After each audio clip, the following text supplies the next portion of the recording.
বেজে উঠেছে আলোকমঞ্জিত, ধরণীর বহিরাকাশে অন্তরিত মেঘমালা, প্রকৃতির অন্তরাকাশে জাগরিত জ্যোতির্ময়ী জগন্মাতার আগমন বার্তা, আনন্দময়ী মহামায়ার পদধ্বনি অসীম ছন্দে বেজে উঠে রূপলোক ও রসলোকে আনে নবভাব মাধুরীর সঞ্জীবন।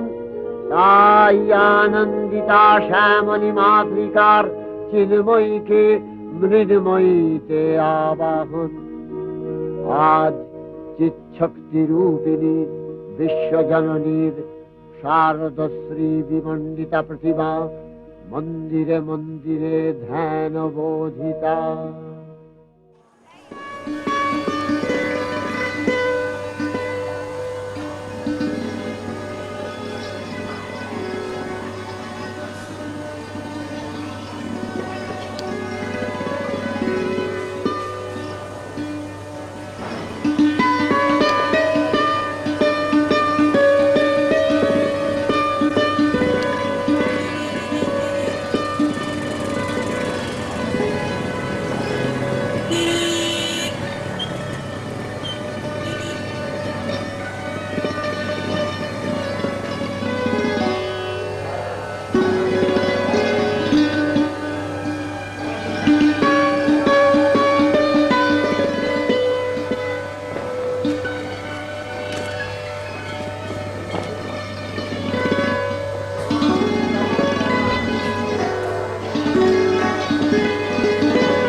बल आदितो भवामहे वायो ओम रात्रेण का संतोषा मंथानि कृष्णेन तां संतोषास्रो सत्सुरो परिणाम भर्गो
भर्गो देवस्य धीमहि धियो यो नः प्रचोदयात्।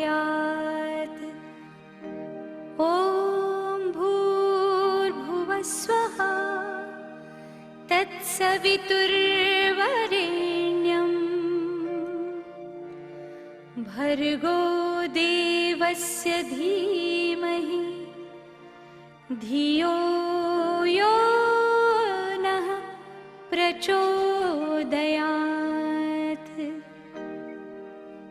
ॐ भूर्भुवस्वः तत्सवितुर्वरेण्यं भर्गो देवस्य धीमहि धियो यो नः प्रचोदयात्।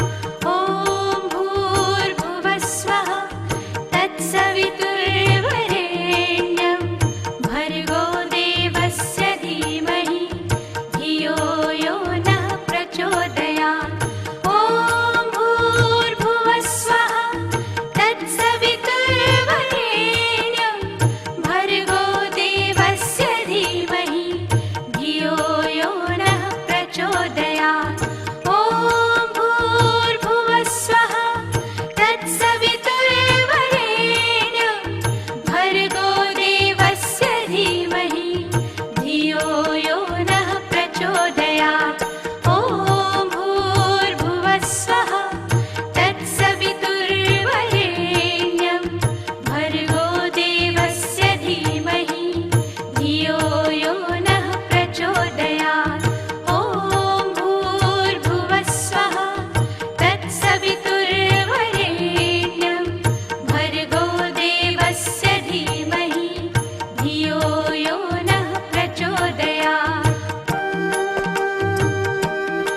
এই পালতে কিন্তু প্রচুর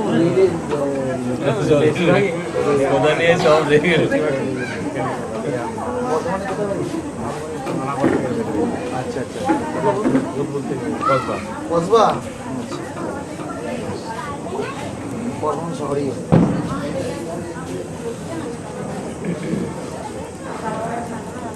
সিং নমো ওম সিং নমো ওম সিং নমো ওম সিং নমো সিং নমো ওম সিং নমো ওম সিং নমো ওম সিং নমো ওম সিং নমো ওম সিং নমো ওম সিং নমো ওম সিং নমো ওম আদিনে দুর্গা শিবা সমাধাত্রী সদা নমস্তুতে और की करे तो क्लिक करो এই তো ছবি উঠছে এটাই তো নিচে মন বেশি কি কম नोट से देते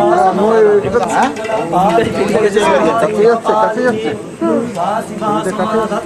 लेंस टेक होता है लेंस टेक রেস্টে এইখানে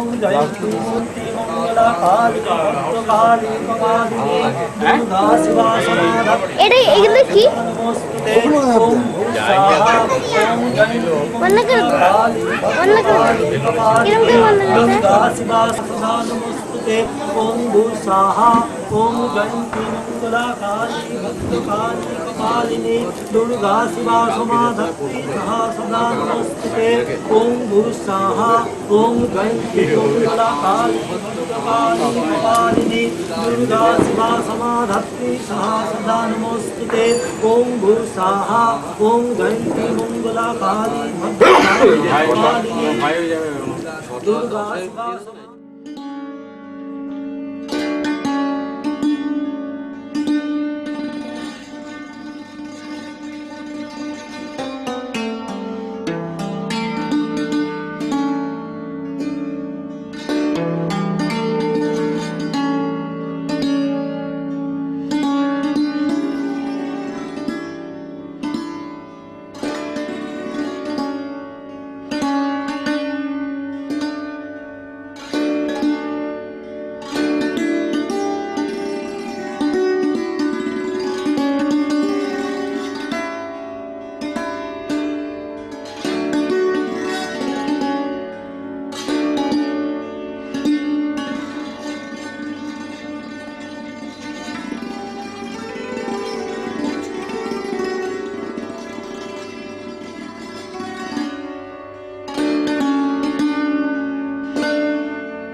মুখটা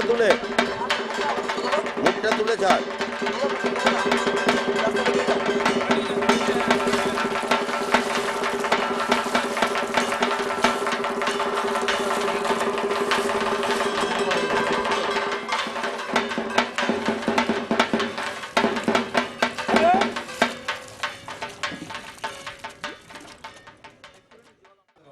ছবি তোলার পর কিরকম লাগবে? পেশাদার এরকম করতে পারবে না, পেশাদার ভিডিও তোলা তুলতে পারবে না। সামনে চুল কাটা একটু ঠিক করেন, এই চুল কাটা কি হবে, চুলগুলো ঠিক করলেও যা ছবি উঠবে। না, আমরা এতে নিয়ে দেবো, আনন্দবাজার পাঠিয়ে দেবো তো। আনন্দবাজার যাবে, আনন্দবাজার পাঠিয়ে দেবো সব ছবি তুলে ক্লিনিং করে। চলো, ঠিক আছে। এই দেবাশিস, তোমার সঙ্গে আমার একটু দরকার। এটা হচ্ছে আমাদের সিপি সেলের ভিডিও ক্যামেরা। আচ্ছা, এবং সিপি সেলের ভিডিও ক্যামেরা দুটো কেনা হলো, যে কোথায় কোথায় আছে আছে কালকার কাছে আছে। এই ভিত্তিতে তো আমরাও কিছু কম যাই না, কারণ ফাইন্যান্স ডিপার্টমেন্টকে we have to convince that why digital cameras are required. আচ্ছা আচ্ছা। এটা কোনোদিন ছিল না, ডিজিটাল ক্যামেরা তো নট অ্যালাউড। আমরা এই ভোকেশনাল এডুকেশনের যে মনিটরিংটা করি সেখানে আমরা আর্গু করলাম ফাইলে যে ডিজিটাল ক্যামেরা যদি আজকের যুগে না থাকে তাহলে আমি একটা রিপোর্ট যখন তৈরি করব তখন টেল প্রুফ আমি কি করে এনক্লোজ করবো। একটা ক্যামেরায় ছবি থাকলে উইথ ডেট আজকের যুগে ছবি থাকছে, এই ডেতে তোমার ল্যাবরেটরি ইনফ্রাস্ট্রাকচার বা দিস, তো তুমি টাকা পেয়েছো এখন, তার তুমি আইদার ইউটিলাইজ করেছো বা কমিট করেছো। আমি এজেন্সি বলছি আমরা যে ছবি তুলে কোনো ব্যাপারটা বসে বাড়ি কোথাও না কোথাও তো এখানেই বসে এজেন্সি বলছে যে ছবিগুলো তুলে আনলাম। হ্যাঁ, স্টিকার কেন কমলন্দু সরকার পুরুলিয়ায় খালি ল্যাবরেটরি ঘরের ছবিও তুলে এনেছে, গোটা 30 ছবি তুলে এনেছে কমলন্দু সরকার। এটা কি দিল এক্ষুনি, যে উইলিজম টেকনোলজি বই আর এই সিডি, ওটা কি করেছে? 10খানা বই দিল আর একটা সিডি দিল। ও, আপনারা জানেন না ওটা? সে কি আপনাদের থেকে যে ইনফরমেশনগুলো আনালাম, তারপর আমরা তো একটা করে বুক তৈরি করেছি। হ্যাঁ, একটা করে বসিও তৈরি করেছে আর কি, অনেক কমে। আচ্ছা আচ্ছা। এবং সঙ্গে আপনাকে সিডিটা দিয়ে দিচ্ছি এই জন্য যে আপনি আপডেট করে নেবেন নিজের মধ্যে। তারপরে শুরু করে যেগুলো আছে সেগুলো ম্যাডাম চলে যাবেন। আমি আমার র্যান্ডেল সার্ভে স্টুডেন্ট প্রিন্সিপালকে বলবো সংক্ষিপ্তভাবে সামারিজ পর আপনি একটু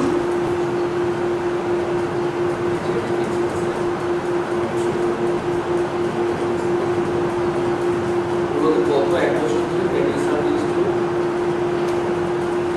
দক্ষতার সাথে কমিউনিটি ডেভেলপমেন্ট প্রোগ্রামগুলোকে অ্যাক্টিভেট করা এবং কমিউনিটি কাজে সার্টিফিকেট যুক্ত করা এবং উদ্যোগ সাথে গ্রহণ করা হয়েছে। আমাদের ম্যান পাওয়ার ডেভেলপমেন্ট প্রোগ্রাম ছিল ট্রেনিং দেওয়া। এই ম্যান পাওয়ার ডেভেলপমেন্ট প্রোগ্রামে আমরা 16খানা ট্রেন গতবারে চালিয়েছিলাম। তার মধ্যে আমাদের টার্গেট ছিল 576 জনকে আমরা ট্রেনিং করব গত একটা বছর। আমরা সেখানে 476 জনকে আমরা ট্রেনিং দিতে পেরেছি। আমরা টার্গেটে রিচ করতে পারি তার একটাই কারণ, অন্যতম কারণ যেটা ছিল কিছু ট্রেড আমরা যেগুলো করেছিলাম, যেমন কার্পেন্ট্রি একটা ট্রেড আমরা করেছিলাম, সেই কার্পেন্ট্রি ট্রেডে সেরকমভাবে উৎসাহ পাওয়া যায় না। এই জায়গায় গ্রামের দিকে এবং আমরাও সেটাকে চ্যালেঞ্জ হিসাবে এবারে ডানলপে আমরা শুরু করেছিলাম, যে ডানলপে যাতে শুরু করা যায়। ওই জায়গায় আমরা আসলে সাফল্য পাইনি। এই কারণে আমাদের টার্গেটে আমরা রিচ করতে পারিনি। মানে 576 জায়গায় 400টা একটু অ্যানালিসিস অ্যানালিটিক্যাল রিপোর্টে। আর মূলত অন্যান্য যে প্রোগ্রামগুলো, তার মধ্যে আমরা দেবানন্দপুরে আমরা বেশ কিছু কাজ করেছিলাম। হ্যান্ড রিপেয়ারিং, আমরা মোটর স্কুটার মোবাইল এগুলো রিপেয়ারিংয়ের একটা ভাবে আমাদের এখান থেকে ট্রেনিং নেওয়া হচ্ছে। প্রধানত ছেলে মেয়ে তারা কাজের সাথে যুক্ত হয়েছে। বিশেষ করে আমিন সার্ভে কোর্সটা আমাদের ভীষণ ভীষণ জরুরি। ইভেন আমিন সার্ভে কোর্সে সিলেক্ট হওয়ার জন্য সেখানে 3টা আমাদের সিট, সেখানে আমাদেরকে প্রায় 400 পর্যন্ত অ্যাপ্লিক্যান্ট আমাদের হ্যান্ডেল করতে হয়েছে। মুর্শিদাবাদ, বীরভূম, পুরুলিয়া থেকে সেখানে এখানে আসছে, এসে বলছে যে আমরা এখানে সমাজে ট্রেনিংটা দেবো এবং ঘর ভাড়া করে তারা ট্রেনিংটা দেবে। যে কারণে দেবানন্দপুরে আমাদের এবারে আমিন সার্ভে কোর্স আমাদের এই মিটিংয়ে আমাদের এখানে আলোচনা হচ্ছিল যে আমরা আরও 4টে কোর্স আমিন সার্ভের উপর তুলব। সেই জন্য আমরা 4টে এবারে আমাদের ওই মাইনরিটি ট্রেনিংটা ধরে নিলে আমাদের এবারে আর্মি সার্ভিস কোর্স আমরা অ্যাপ্রুভাল পেয়ে গেছি, 5টা জায়গায় আমরা আর্মি সার্ভিস কোর্সে কন্ট্যাক্ট করি। আর আমাদের বিল্ডিং কনস্ট্রাকশন সুপারভিশন একটা কোর্স আছে, এটাও খুব জনপ্রিয়। এখানে কাজ মানে ছেলেরা 6 মাসের ট্রেনিংটা নেওয়ার পর আর্মেচার বিল্ডিং আর একটা আছে ইলেকট্রিক ওয়্যারমেন্টস, এটাও খুবই ভালো। এবং এটা বলতে ভালো লাগে যে ইলেকট্রিক্যাল ওয়্যারমেন্টস আমাদের ওখানে যা লোকাল ইলেকট্রিক্যাল ফল্ট মানে একদম হাই টেনশন লাইন যেটা পানি না, কিন্তু অনেক সময় ওদের দিয়ে করাতে পারে, সমস্ত লাইনে কিন্তু ওরা করছে। এই জায়গায় আমার একটা প্রস্তাব থাকে, যদি এসিবি স্টেট ইলেকট্রিসিটি বোর্ড তাদের যে টেকনিক্যাল ম্যান পাওয়ার লাগে, সেই টেকনিক্যাল ম্যান পাওয়ারে আমাদের এখানে সার্টিফিকেট হোল্ডার যে সমস্ত ছেলেগুলো পাস করছে তাদেরকে যদি ওখানে কিছু একটা হলো অন্তত তারা ওখানে যে চাকরি পরীক্ষাগুলো হবে সেই পরীক্ষাগুলো যাতে তারা বসতে পারে, এইটা যদি একটা কিছু করা যায়।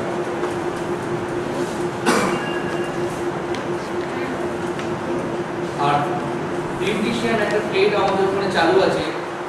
গত বিদ্যাসাগর মেলাতে ইলেকট্রিশিয়ান ট্রেডের উপরেই আমরা একটা ভালো প্রোগ্রাম দিয়েছি, 4-5টা দিন। যখন আমরা এডুকেশন সেশন করেছিলাম ওখানে, তখন আর আমরা সেইভাবে প্রোগ্রাম করিনি। এই প্রোগ্রামে এসে তারা কোনো কেঁদে ফেলেছে এবং বলছে যে আমরাই একটা বাড়ি রোজগার করছি, ওদের রোজগারের ফ্যামিলি চলছে। এই যে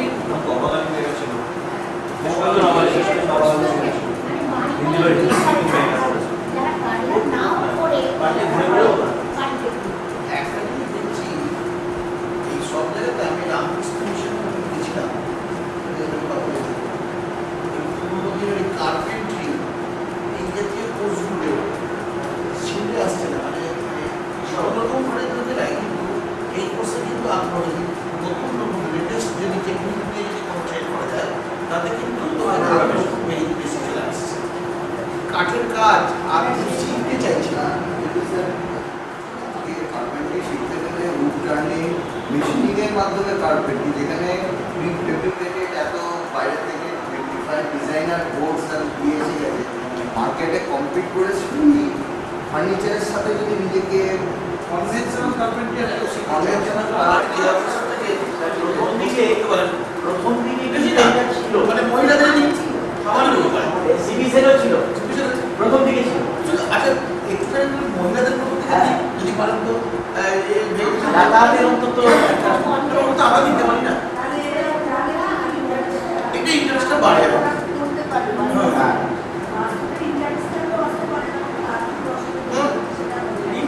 আনতে হবে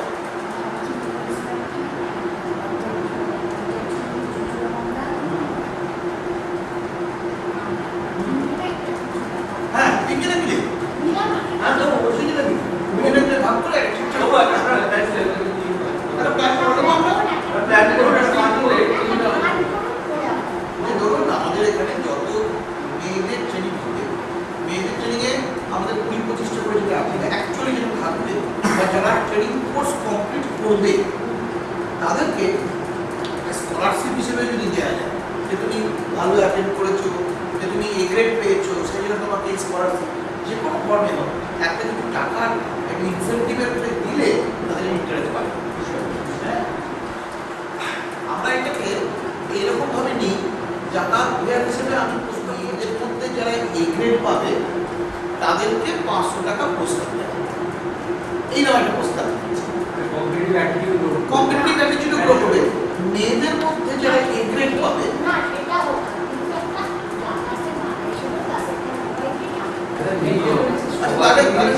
সব মেয়েদের কি যাতায়াতের ভাড়া হিসেবে অন্তত কিছু টাকা ন্যূনতম আমাদের ধরুন 6 মাসের ট্রেনিং, 6 মাসে ওই 200 টাকা করে দিলেও 1200 টাকা হয়, কিংবা 100 টাকা করে দিলে 600 টাকা হয়, যেটা আপনারা ভালো বোঝেন। হ্যাঁ, বা একটা লামসাম একটা 1000 টাকা যাতায়াত ভাড়া বাবদ দেওয়া হবে, কারণ 6 মাসের প্রতিদিন আসতে হয় না, এই বুঝে হ্যাঁ ক্লেম করবো, ক্লেম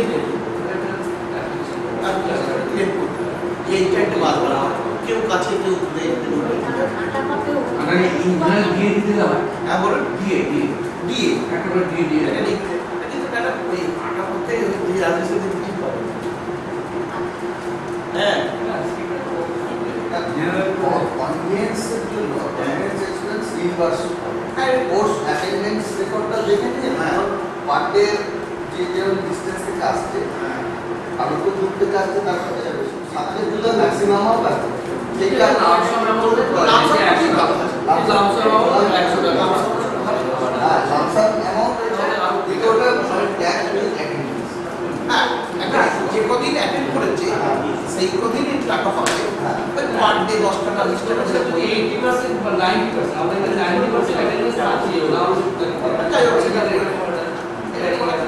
আমরা প্রপোজাল করে ডিটেইলস প্রপোজাল করে আমরা কিন্তু তিনজনকে দেব ম্যাডামের কাছে পাঠাবো চেয়ারম্যান সাহেবের কাছে পাঠাবো এবং আমাদের সকলের কাছে পাঠাবো হ্যাঁ এটা রিভার্স করে আচ্ছা আমিও তো চলে যেতে বলছি আপনাদের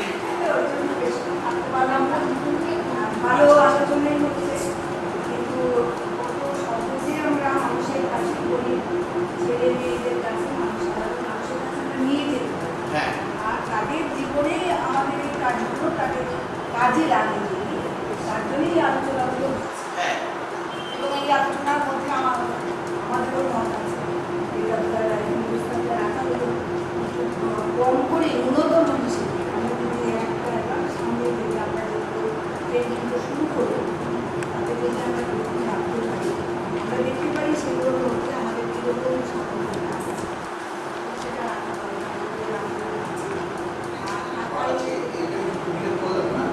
আমাদের এগুলো কিন্তু আগে থেকে লিখে দিতে হয় যে আমরা কোথায় এটা করবো যেমন ধরুন মোট যে জায়গা আছে ট্রেনিং 6টা ট্রেনিং আমাদের মধ্যে মেন সেন্টার মিশনগুলো নিয়ে যাওয়া আর কিছু কিছু আছে আমার কাছে কিছু এক্সেপ্ট করার কথা আছে যদি বলেন পাল্টে দেয় এটা বলছি শুনুন, এটা আমাদের বক্তব্যটা হচ্ছে কিন্তু সারা জেলার ছড়িয়ে দেওয়া আমাদের উদ্দেশ্যটা এটা সেইটা যদি আপনারা এটা তো এই প্রপোজালটা নিয়ে আমরা শুরু করার আগে যদি একদিন বুঝতে পারি বেনিফিটস দেখে তাহলে আমাদের বক্তব্য একটা হচ্ছে সারা জেলার সব জায়গায় মানুষ বেশ মানুষ উপকৃত হবে, অন্য জায়গায় মানুষ অদেশের মানুষ উপকৃত হবে, সেটা বলবো তাহলে একটা কাজ করি আমাদের এটা শুরু করার আগে আপনার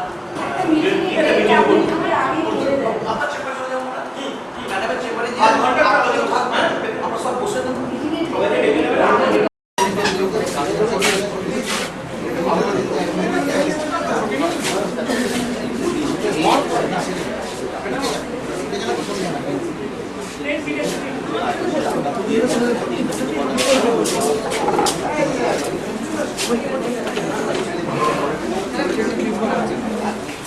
না প্রিন্সিপাল আসলে তো বুঝে দেবেন আর এই যে দিতে আরে বেশি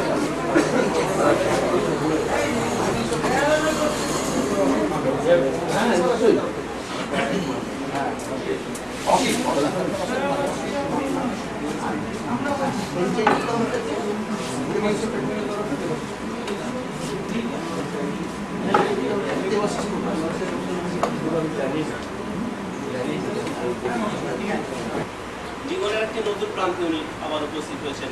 শুভেচ্ছা থাকবে আমাদের তার প্রতি। তিনি চিরদিন যেন তার এইভাবে তিনি কাজ করে যেতে পারেন।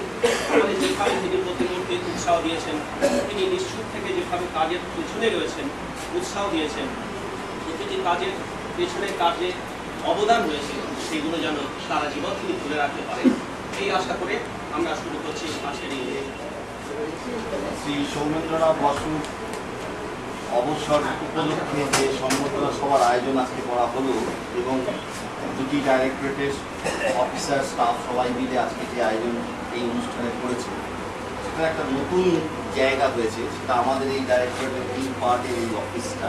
এখানে বোধহয় আগে কোনো সম্বর্ধনা সভা করা হয়নি, সুতরাং কলেবরে কিছুটা সম্বর্ধনা সবার জায়গাটার যে বৃদ্ধি ঘটেছে সে বিষয়ে কোনো সন্দেহ নেই। আর বাসু সাহেবের এই বিদায় সম্বর্ধনায় খুব সত্যি কথা ভারাক্রান্ত হৃদয়েরও খুব একটা অবকাশ নেই, এই জন্য যে বাসু সাহেব নিজেই খুব সদাহাস্যময় লোক এবং আমরা জানি যে উনি কর্ম থেকে অবসর নিলেও আগামী দিনেও আমাদের সঙ্গে থাকবেন ভীষণ করে। আমি নিজে এই ডাইরেক্টরেটে মাত্র গত 2 বছর 2 মাস হলো কাজ করছি, তার মধ্যে গত 1.5 বছর বাসু সাহেবের সঙ্গে কাজ করেছি। ওনার যে গুণটা আমার সবচেয়ে ভালো লাগে এবং যেটা আমার মধ্যে নেই সেটা হচ্ছে ভীষণ ভালো ব্যবহার, এবং সবার সঙ্গে এত হাসি মুখে এত সুন্দর ব্যবহার উনি করতে পারেন সেটা ওনার বোধহয় সহজাত, যার জন্য কখনো আমি দেখিনি বাসু সাহেবকে এই গত 1.5 বছরের অভিজ্ঞতায় যে উনি খুব কারোর উপরে রাগারাগি করেছেন বা নিজে খুব অসন্তুষ্ট মনে ঘোরাফেরা করছেন। আমার অন্তত মনে হয় না যে গত 1.5 বছরে কখনো এরকম বাসু সাহেবের সঙ্গে ঘটেছে, এবং এইটা ওনার এই চারিত্রিক গুণটাই সবচেয়ে আগে বলার অপেক্ষা রাখে। এছাড়া আমি জানি যে একাডেমিক অ্যাকোয়ারমেন্টস অনুযায়ী উনি মেকানিক্যাল ইঞ্জিনিয়ার, এবং এখনও নিজের ছেলেও ওনার মেকানিক্যাল ইঞ্জিনিয়ারিংয়ে পড়ছে, আমি ওনার কাছে গল্প শুনেছি, এবং ছেলেকে উনি এখনও পড়ান। তার মানে মেকানিক্যাল ইঞ্জিনিয়ারিং কিন্তু উনি একেবারেই ভুলে যাননি। মানে ডাইরেক্টরেটে বা অফিসার হিসেবে অন্য জায়গায় কাজ করতে করতে আমাদের অনেকেরই যেটা হয় যে নিজেদের সাবজেক্ট যেটা সেটা প্রায় ভুলে বসে যায়। তার কারণ ইঞ্জিনিয়ারিং সাবজেক্টের সঙ্গে খুব একটা সংযোগ থাকে না, কিন্তু নিজের ছেলেকে বাসু সাহেব এই বয়সে পড়াচ্ছেন মানে মেকানিক্যাল ইঞ্জিনিয়ারিংটা এখনও ওনার বেশ ভালোই মনে আছে সেটা বোঝা যায়। অর্থাৎ শিক্ষক হিসেবেও তিনি খুবই প্রীতি। আর ওনার সঙ্গে আমি আমাদের যে পলিটেকনিকগুলো বিভিন্ন রয়েছে সেরকম অনেকগুলো পলিটেকনিকে ভিজিটে গেছি। উনি এর আগে চন্দননগর পলিটেকনিকের প্রিন্সিপাল হিসেবে বেশ কয়েক বছর কাজ করেছেন। আমি চন্দননগর পলিটেকনিকে গিয়ে দেখেছি মেয়েদের পলিটেকনিক, যে যারা সিনিয়র মেয়ে মানে উনি থাকাকালীন যারা হয়তো জুনিয়র ক্লাসে পড়তো, তারা উনি আমার সঙ্গে ঢোকার সঙ্গে সঙ্গে ওনাকে পায়ে হাত দিয়ে প্রণাম করলো, এবং পুরনো যারা অফিসের স্টাফ বা ইভেন টিচার্সরাও তারাও এসে মানে ভীষণভাবে খুব খুশি যে বাসু সাহেব আবার চন্দননগর পলিটেকনিকে ভিজিটে গেছেন। তার থেকে বোঝা যায় যে যেখানেই উনি কাজ করেছেন সেখানেই ওনার আদর ভীষণভাবে সবার মধ্যে ছিল, সবাই ওকে খুব পছন্দ করতেন, ভালোবাসতেন। তাই আমি এটা আমার সহকর্মী অন্যান্য সবাইকে বলবো যে প্রত্যেক মানুষের কাছ থেকে প্রত্যেকের কিছু শেখার আছে। তা আমরা যদি বাসু সাহেবের কাছ থেকে তার এই গুণটার কিছুটাও অন্তত আমাদের মধ্যে ইনভাইট করতে পারি তাহলে সেটা সবারই খুব ভালো কাজে দেবে। সেটা হচ্ছে এই যে সবার সঙ্গে এই সুন্দর করে মিশতে পারার ক্ষমতাটা, এবং সবাই সবসময় একটা হাসি মুখ বজায় রাখা। শত কাজ থাকে, নানান ঝামেলা থাকে, নানান অনেক সময় ছোটোখাটো নিজেদের মধ্যে একটু গণ্ডগোল বা ফ্রিকশন হয়, কিন্তু তা সত্ত্বেও মানিয়ে নিয়ে সবাইকে সাথে নিয়ে চলার যে ক্ষমতাটা সেটা সবার মধ্যে খুব ভালো থাকে না। বাসু সাহেব সেই দিক থেকে ব্যতিক্রম। আমি এইটুকুই বলবো যে বাসু সাহেব শুধু শারীরিকভাবে নন, তার মানসিকভাবে এবং মেন্টাল ফ্যাকাল্টিস বলতে যেটা বোঝায় সেটা তার মধ্যে খুব ভালোভাবেই বিদ্যমান থাকবে। তিনি বহুদিন টেকনিক্যাল এডুকেশনের ছিলেন এবং আগামী দিনেও বিভিন্ন দায়িত্বপূর্ণ কাজের সঙ্গে নিশ্চয়ই যুক্ত থাকবেন বলে আমার ধারণা। আমরা ওনাকেও অফিসে বিভিন্ন সময় হয়তো নানান কাজে কোনো অ্যাডভাইসারি ক্যাপাসিটিতে আগামী দিনে ডাকার কথা পরিকল্পনা করছি, জানি না সেটা সরকারি নিয়মে কতটা সম্ভব হবে, কিন্তু সেটা হোক বা না হোক এটা ঠিক যে ওনার সঙ্গে আমাদের অনেকেরই বেশ অনেক দিন যোগাযোগ থাকবে। এবং আমি আজকের এই শুভ অবসর উপলক্ষে কামনা করি যাতে বাসু সাহেব দীর্ঘায়ু হন, ভালো থাকেন এবং চিরকালই যেন এই হাসি মুখ নিয়েই থাকে।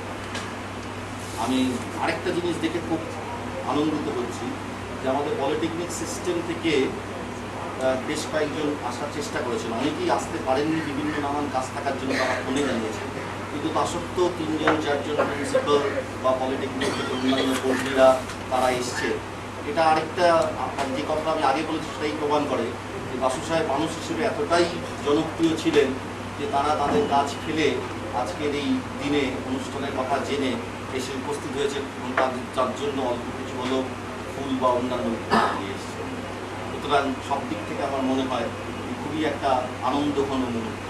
সুতরাং বিষাদ বা বেদনার কথা না মনে রেখে আমরা সবাই হাসি মুখে আজকে বাসু সাহেবকে ফর্মালি অফিসের কাছ থেকে বিদায় জানাই, যদিও যেটা আগে বললাম যে ইনফর্মালি তিনি আমাদের মধ্যে আগামী দিনেও থাকবেন এবং আমরা আশা করব যে তার কাছ থেকে আমাদের টেকনিক্যাল এডুকেশনের যেটুকু কাজের ব্যাপারে বাসু সাহেবের অভিজ্ঞতা আমাদের কাজে লাগবে সে ব্যাপারে সহযোগিতা করব। আমি এইটুকু বলে আপনাদের সবাইকে অধিকর্তা, আমার অন্যান্য সহকর্মীবৃন্দ এবং সর্বোপরি যার অবসরকালীন সংবর্ধনা। আমি অনেক সংবর্ধনাতে উপস্থিত ছিলাম এবং থাকছি, হয়তো আগামী দিনেও থাকবো। ওই বিদায় সংবর্ধনা আমি বলি না, আমি অবসরকালীন সংবর্ধনা, এবং যেটা আমার পূর্ববর্তী বক্তা বললেন সত্যিই তাই। আজকে আমার ভাল লাগছে নতুন জায়গায় দাঁড়িয়ে, জায়গাটা একটা নতুন রূপ নিয়েছে এবং সেখানে কোনো বিষাদের ছাপ নেই। সেই আনন্দ ঘন আজকে বিদায় সম্বর্ধনা আমরা আমাদের আধিকারিক এসএন বাসু সাহেবকে দিতে পারছি, এবং সেখানে যারা উপস্থিত রয়েছেন সেই সংখ্যাটা দেখেও ভাল লাগছে। এবং পলিটেকনিক থেকেও অনেকে এসছেন এবং পলিটেকনিক থেকে অনেক ফোনও এসছে, কিন্তু সেই আবার একই কথা, ওনার সঙ্গে কাজ করার আমার সৌভাগ্য হয়নি, তবে ওনার সাহচর্য পেয়েছি। উনি মাঝে মাঝে এসছেন আমার কাছে, আমিও গেছি, একসঙ্গে হয়তো দু এক জায়গাতেও গেছি। তো যেটা আমার পূর্ববক্তা বললেন যে সত্যিই তাই, ওনার যে স্বভাব সেইটা মনে রাখার মতো। কাজ আমরা সবাই করি এবং কাজ করতে হবে, সেটা তো ঠিকই, কিন্তু তার মাঝখানে ওনাকে এর মধ্যেও বলছিলাম যে না, আপনি টেনশন ফ্রিভাবে কাজ করতে পারেন, এটাই আমাদের শিক্ষণীয়। এত কিছু কাজ করছেন, এত কিছু করছেন, কিন্তু হাসি মুখ। এবার সম্বর্ধনায় আসতে পারলেন না বলে, কিন্তু উনি তাদের ফোনে জানালেন কাজটা আগে, সম্বর্ধনাতে আমি আছি, দেখা হবে, কিন্তু কাজটা আগে। তো এই যে তাই বোধ হয় অবসরের একটা, শুধু স্বাস্থ্যের কারণে নয়, অবসরের বোধ হয় একটা দরকার আছে। কারণ একদিন চলি আমরা শৃঙ্খলাভাবে সরকারের কাজ করে, এখন তিনি তার অভিজ্ঞতায় কাজে লাগিয়ে হয়তো এই কারিগরি শিক্ষাকে আরো ভালোভাবে এগিয়ে নিয়ে যাওয়ার তার যে পদাধিকারী, আমার সহকর্মী, সহযাত্রী, এখানকার কর্মচারী, একটা কথা বলতে হয় যে জীবন প্রচণ্ড গতিশীল, মন সংবেদনশীল। সত্যি কথা বলতে কি, বাসু সাহেবকে খুব কাছ থেকে দেখার সৌভাগ্য আমার হয়েছে। মানুষটি প্রচণ্ড স্নেহময়, সংবেদনশীল, সদাহাস্যময়। আপনারা যেরকম বলছেন, যেরকম দেখছেন, এর বাইরে কিন্তু কিছুই নয়। আমি যখন চন্দননগর উমেন পলিটেকনিকে লেকচারারের দায়িত্বে ছিলাম এবং কর্মক্ষেত্রের সুবাদে ওখানে আমি টিচার্স অ্যাসোসিয়েশনের পদাধিকারীও ছিলাম, তখন অনেক সময় ওনার সাথে অনেক বিতর্কে আমি জড়িয়ে পড়েছিলাম। কিন্তু সেই বিতর্ক কখনোই অনেক যোগ, নারীর যোগ, প্রাণের যোগ তাকে ছিন্ন করতে পারেনি। আমি বাসু সাহেবের কাছে আবারও আমার এই যে দীর্ঘদিনের যোগসূত্রতা, দীর্ঘদিনের কাজের মধ্যে যদি কোনো ভুল ত্রুটি হয়ে থাকে তার জন্য আমি ক্ষমা চাইছি। আর আমি মনে করি যে ওনার অনেক কিছু এখনো দেওয়ার আছে। এটাকে আমি অন্যান্য সকলের সাথেই একমত যে বিদায় সম্বর্ধনা বলবো না, এটা সম্বর্ধনা। এই সম্বর্ধনা আমরা জানাচ্ছি আগামী দিনে তিনি যেন আমাদের মধ্যে থাকেন, আমাদের উপদেশ দেন, আমাদের সাথে দায়িত্ব কিছু ক্ষেত্রে অন্তত ভাগ করে নেন, এবং ওনার উপদেশ আমরা নিশ্চয়ই অক্ষরে অক্ষরে পালন করব। এবং একটা কথা আমি বলবো যে এটা সবার ক্ষেত্রেই প্রযোজ্য, যে আমাদের কিন্তু যেতে হবে সামনের দিকে। বিশাল পৃথিবী পড়ে আছে, কর্মক্ষেত্র আমাদের আছে, সেই জায়গায় আমাদের কিন্তু আগামী দিনে যে চাহিদা, সমাজের যে চাহিদা, সামাজিক জীবনের যে চাহিদা, সেই চাহিদা কিন্তু আমাদের পূরণ করতেই হবে। বাবু সাহেবকে আমার অন্তরের অন্তঃস্থল থেকে আমি প্রণাম জানাচ্ছি, নমস্কার জানাচ্ছি, এবং এই অনুষ্ঠানে আমাকে বলতে দেওয়ার জন্য আপনাদের ধন্যবাদ জানাচ্ছি, কৃতজ্ঞতা প্রকাশ করছি। ধন্যবাদ।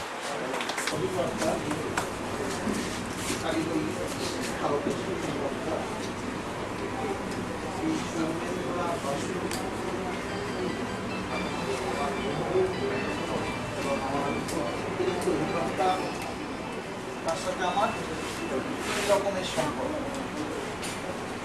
প্রথম কথা হচ্ছে তিনি, আমি ওয়েস্ট বেঙ্গল পলিটেকনিক প্রিন্সিপাল অ্যাসোসিয়েশনের সেক্রেটারি, উনি আমাদের প্রেসিডেন্ট, এই একটা রিলেশনশিপ আছে। আমি HIT কলেজের প্রিন্সিপাল, উনি আমার অতিরিক্ত অধিকর্তা, তার নিচে আমি কাজ করি, এই একটা সম্পর্ক আছে। আরেকটা সম্পর্ক আছে, উনি আমার ব্যক্তিগত বন্ধু, তিনটে সম্পর্ক। সুতরাং আজকে এখান থেকে চাকরি থেকে উনি অবসর গ্রহণ করছেন, এটা সরকারি ব্যাপার।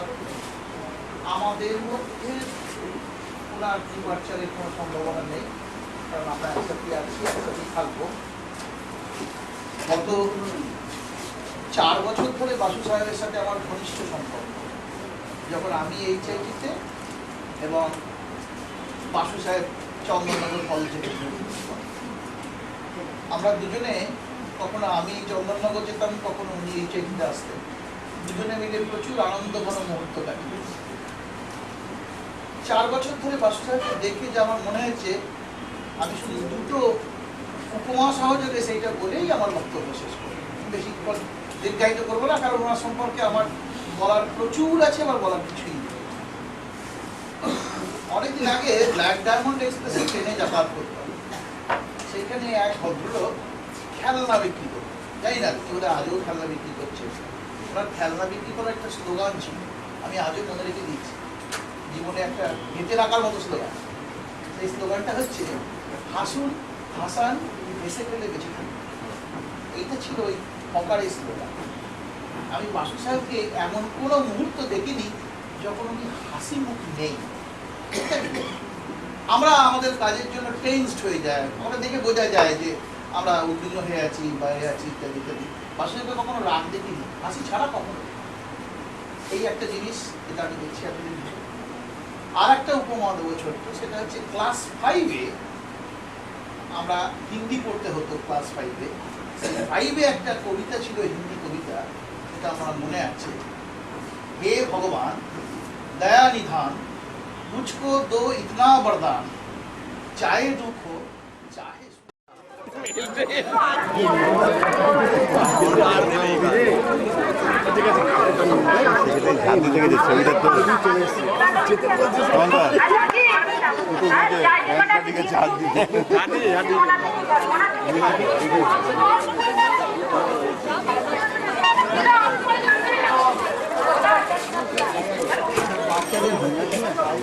না রে বাবা, না সামনের দেশ দুটি উঠে যায় না।